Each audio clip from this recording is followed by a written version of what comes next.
Hello everyone, welcome back to my channel. तो कैसे हो आप सभी लोग? आई होप कि आप सभी लोग जो है बहुत अच्छे होंगे। तो आज की इस वीडियो में आपको बताने वाला हूँ कि अगर आपके पास income tax return ITR file proof नहीं है तो फिर आप उसकी जगह जो है फॉर्म 26 AS जो होता है आप उसके हेल्प से कैसे फी वेयर के लिए अवेल कर सकते हो।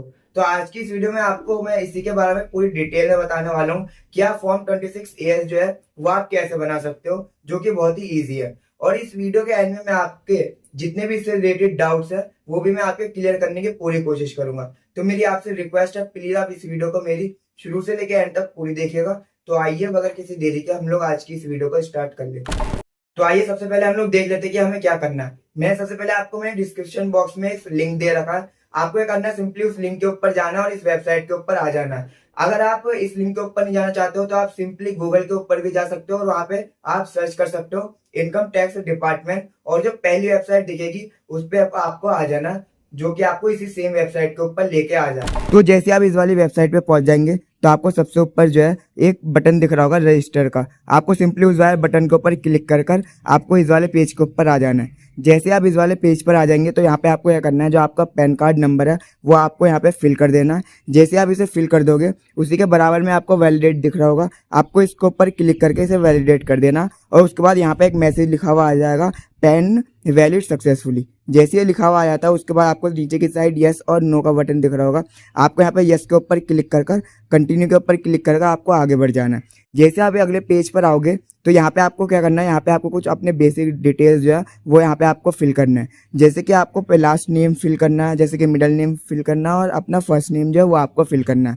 और यहाँ पे आपको इस बात का ध्यान रखना, अगर आपके नेम में सिर्फ एक ही वर्ड है तो जो आपका नेम जो आएगा वो आपको जो फिल करना है वो आपका लास्ट नेम वाला जो बॉक्स है आपको उसमें फिल करना है। जैसे फॉर एग्जांपल मेरा नाम अंजारुल है तो इसमें सिर्फ एक ही वर्ड है, तो मैं क्या करूँगा, जो अंजारुल वर्ड है वो जो लास्ट नेम वाला जो बॉक्स है मैं वहीं पे फिल कर दूंगा। जैसे मैं अपना नाम यहाँ पे फिल कर देता हूँ। और यहाँ पे आपको एक बात का और भी ध्यान रखना है कि जो आपका जो नाम यहाँ पे फिल कर रहे हो वो आप अपने पैन कार्ड के अकॉर्डिंग ही फिल करो। जैसे ये सारी चीज़ें आप फिल कर लोगे उसके बाद अब आपको क्या करना है कि नीचे की साइड जो है आपको डेट ऑफ बर्थ दिख रहा होगा, यहाँ पे आपको अपनी डेट ऑफ बर्थ जो है वो यहाँ पे आपको फिल कर देनी है एज पर पैन कार्ड। जैसे आप अपनी डेट ऑफ बर्थ भी फिल कर लोगे और उसी के बराबर में आपको जेंडर का ऑप्शन दिख रहा होगा। अब यहाँ पे क्या करना है, जो आपके जेंडर है वो आपको अपना जेंडर जो यहाँ पे आपको सेलेक्ट कर लेना। मैं यहाँ पे फीमेल जेंडर जो है वो सिलेक्ट कर रहा हूँ। इसका रीज़न ये है कि ये जो फॉर्म है ये अपनी मैं मदर का फॉर्म फिल कर रहा हूँ, इसलिए यहाँ पे मैं जो जेंडर चूज़ करूँगा वो यहाँ पे फीमेल चूज़ कर लूँगा। उसके नीचे जो है आपको फिर रेजिडेंटल स्टेटस जो है वो आपको सेलेक्ट कर लेना है। यहाँ पे मैं रेजिडेंट जो है वो मैं सेलेक्ट कर लेता हूँ। आज जैसे यहाँ पे सही चीज़ सेलेक्ट कर लो उसके बाद आपको दोबारा से कंटिन्यू वाले बटन के ऊपर क्लिक करना है और आपको अगले पेज के ऊपर आ जाना है। जैसे आप अगले पेज के ऊपर आ जाओगे अब यहाँ पे जो आपको अपनी जितनी भी कॉन्टैक्ट डिटेल्स है वो यहाँ पे आपको फिल करनी है। जैसे ही सबसे पहले यहाँ पे आपको अपना जो प्राइमरी नंबर है वो आपको फिल करना है। तो यहाँ पे जो है मैं अपना नंबर जो है यहाँ पे फिल कर लेता हूँ और उसके बाद आपको ये करना है कि ये नंबर किससे बिलोंग करता है उसको आपको सेलेक्ट कर लेना है। तो यहाँ पे मैं सन जो है वहाँ पे सेलेक्ट कर लूँगा क्योंकि मैं अपनी अम्मी का जो फॉर्म है वो यहाँ पे मैं फिल कर रहा हूँ। उसके बाद सिमिलरली यहाँ पे आपको एक जो ईमेल आईडी जो है वो भी आपको यहाँ पे फिल कर देनी है और ये किससे बिलोंग करता है वो आपको सेलेक्ट कर लेना। जैसे ये सारी चीज़ें आप कर लो उसके बाद आपको यहाँ पे जो अपनी कंट्री है वो यहाँ पे आपको सेलेक्ट कर लेनी है। जैसे आपने अपनी कंट्री सेलेक्ट कर लोगे उसके बाद जो आपका पूरा एड्रेस है आपको पूरा एड्रेस यहाँ पे फिल कर देना, पिन कोड फिल कर देना, आपके पोस्ट ऑफिस क्या है, एरिया लोकेलिटी क्या है और आपकी स्टेट क्या है वो यहाँ पे आपको सारी फिल कर लेनी है। जैसे यहाँ पे आप फिल कर लोगे आपको दोबारा से कंटिन्यू के ऊपर क्लिक करना है और आपको आ जाना अगले पेज के ऊपर। अगले पेज के ऊपर जैसे यहाँ पे आ जाओगे आपके फ़ोन में जो है एक OTP आया होगा और आपके जीमेल में भी एक OTP आया होगा, तो वही OTP जो है यहाँ पे आपको फिल कर देनी है और उसके बाद जो आपको कंटिन्यू के ऊपर क्लिक कर लेना है। जैसे कंटिन्यू पे क्लिक कर लोगे आप आ जाओगे अपने अगले पेज के ऊपर। अब यहाँ पे आपको यह करना है जो भी आपने डिटेल्स फिल करी होंगी वो सारी डिटेल्स जो है वो आपको यहाँ पे रीचेक कर लेना है कि जो आपने डिटेल्स फिल करी हैं कहीं उसमें गलती तो नहीं है। अगर यहाँ पे आपको कुछ गलती दिख रही होगी तो आपको क्या करना, ऊपर की तरफ एडिट का ऑप्शन भी दिख रहा होगा, आप एडिट का ऑप्शन के ऊपर क्लिक कर कर अपने डिटेल्स जो है उसको आप एडिट कर सकते हो।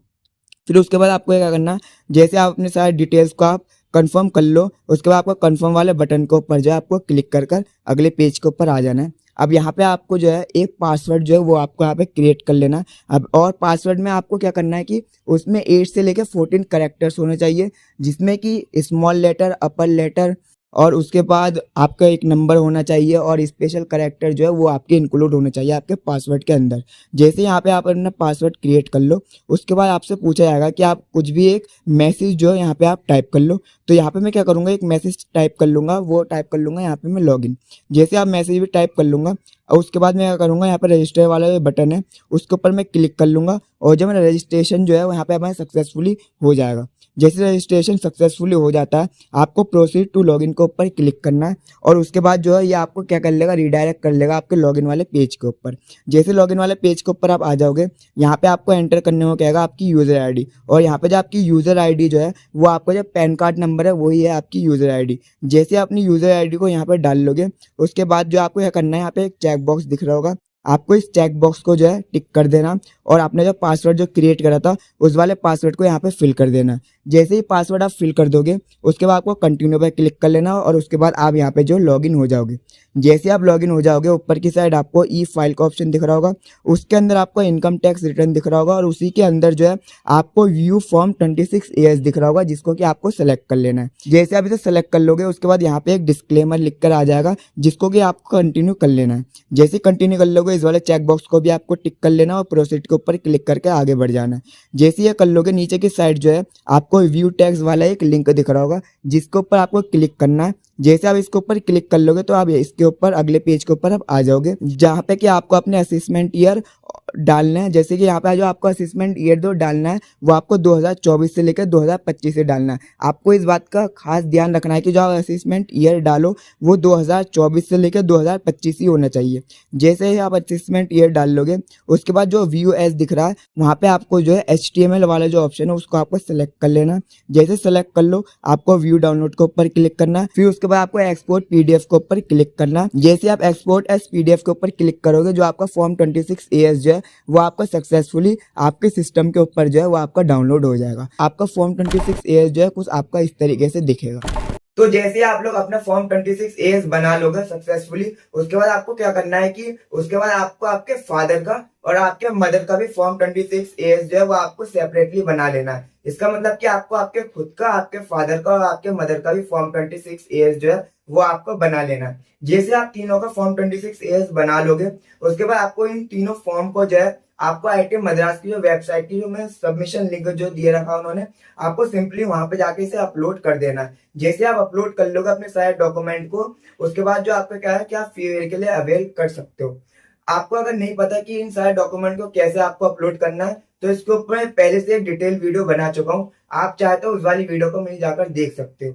आई होप कि आपको पता चल गया होगा कि आपको फॉर्म 26 जो है वो आपको कैसे बनाना है। तो आइए हम लोग बात कर लेते हैं आप लोगों के कुछ डाउट्स की। जैसे सबसे पहला डाउट ये आ सकता है कि जब आप फॉर्म 26 जो है वो आप डाउनलोड कर लोगे सक्सेसफुली, तो कई सारे स्टूडेंट के करंट स्टेटस में तो ऐसा लिखा हुआ है कि ऑपरेटिव, और कई सारे स्टूडेंट के में करंट स्टेटस में ये भी लिखा हुआ आ सकता है इनऑपरेटिव। अब जिनके में इनऑपरेटिव लिखा हुआ आएगा, अब इसका मतलब क्या है? इसका मतलब ये है कि उनका जो पैन कार्ड है उनके आधार के साथ लिंक नहीं है।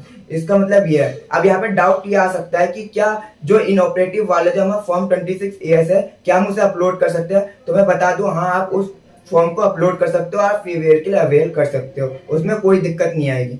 अब हम बात कर लेते हैं आपके डाउट नंबर 2 की।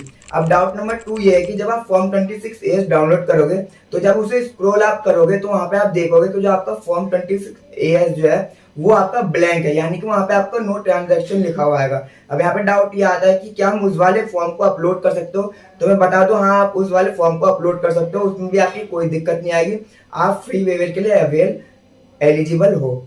आई होप कि आपके दोनों डाउट क्लियर हो गए होंगे। अब हम बात कर लेते हैं आप लोगों के तीसरे डाउट की। अब तीसरा डाउट ये आ सकता है कि हमें फॉर्म 26 जो है किन किन का बनाना है। आपको फॉर्म 26 3 जनों का चाहिए होगा, आपके खुद का चाहिए होगा, आपके फादर का चाहिए होगा और आपके मदर का चाहिए होगा, यानी कि इन तीनों का अलग अलग बनेगा फॉर्म 26 और तीनों का ही अलग से अपलोड किया जाएगा। आई होप कि ये वाला डाउट भी आपका क्लियर हो गया। अब चौथा डाउट ये है कि अगर हमारा पैन कार्ड जो है अगर हमारे आधार के साथ लिंक नहीं है तो क्या हम इनएलिजिबल हो जाएंगे? तो मैं आपको बता दूं कि अगर आपका पैन कार्ड आधार के साथ लिंक नहीं है तो तब भी आप एलिजिबल हो, लेकिन आप कोशिश करिएगा कि जब आप ये सारी चीजें कर लो उसके बाद अपने पैन कार्ड को अपने आधार के साथ लिंक कर लो। आई होप कि आपके जितने भी सारे डाउट्स है वो आपके क्लियर हो गए होंगे। अगर अभी भी आपके मन में कुछ डाउट है तो आप मुझे प्लीज डिस्क्रिप्शन बॉक्स में जाकर कमेंट कर सकते हो। मैं आपको उन डाउट्स के रिप्लाई करने की पूरी कोशिश करूंगा। आई होप कि आपको आज की मेरी वीडियो अच्छी लगी होगी। तो आपसे मेरी यही रिक्वेस्ट है, प्लीज आप इस वीडियो को मेरी लाइक जरूर करिएगा, मेरे चैनल को सब्सक्राइब जरूर करिएगा। आज के लिए इतना ही, मैं मिलता हूँ आपसे अगली वीडियो में, तब तक के लिए थैंक यू। वो एक हैबिट है। हैबिट है। वो एक हैबिट रहता है जो वाह कि वाह क्या बात है। हैबिट बनाना पड़ता है। हाँ Yes. अच्छा